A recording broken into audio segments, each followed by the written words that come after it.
السلام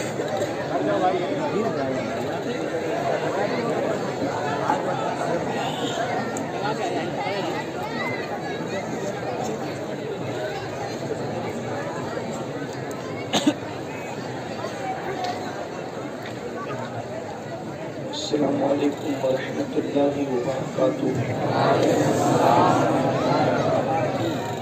الحمد للہ رب العالمین والعاقبۃ للمتقین والصلاة والسلام علی سید الانبیاء والمرسلین وعلی آلہ واصحابہ الطیبین الطاہرین، اما بعد فاعوذ باللہ من الشیطان الرجیم، بسم اللہ الرحمن الرحیم۔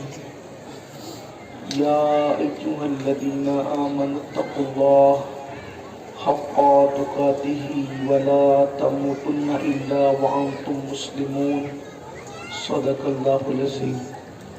غوث اعظم بمنِ بے سر و ساما مدد قبلہ دین مدد کعبہ ایمان مدد انتظار کرم تست من عینی را، اے خدا جو خدا بین و خدا دا مدد بگردہ بے بلا افتادہ کشتی ضعیفہ نو شکستہ را تو پشتی بحق کے خواجہ عثمان ہارون مدد کن یا معین الدین چشتی، مدد کن یا معین الدین چشتی، مدد کن یا معین الدین چشتی۔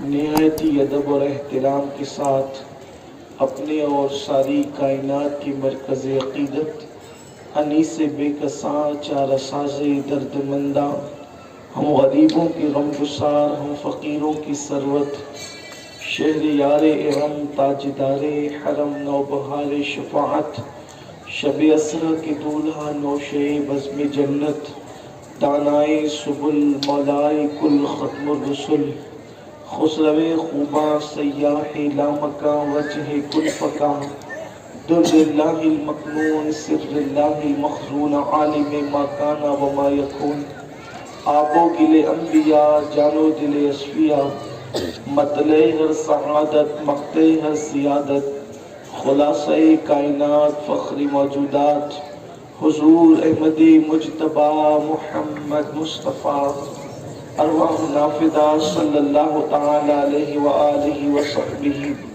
وبارک وسلم کی بارگاہ بے کس پناہ میں جس طریقے سے پڑھاؤں بلند آواز سے میرے ساتھ مل کر پڑھیں۔ الصلاة والسلام علیکہ یا رسول اللہ، الصلاة والسلام علیکہ یا نبی اللہ، الصلاة والسلام علیکہ یا حبیب اللہ، وعلی آلک واصحابک یا نور اللہ، صلی اللہ تعالی علیہ وسلم۔ آج ہماری یہ مختصر سی محفل عصر اور مغرب کے درمیان اللہ تبارک و تعالیٰ اسے شرف قبولیت عطا فرمائے۔ قرآن مقدس کی بڑی مشہور و معروف آیہ کریمہ کی تلاوت کرنے کا شرف حاصل کیا ہے۔ اللہ تبارک و تعالیٰ اس کے متعلق مجھے حق کہنے اور آپ تمامی خواتین و حضرات کو حق سن کر اس پر عمل کرنے اور اسے عام کرنے کی توفیق عطا فرمائے۔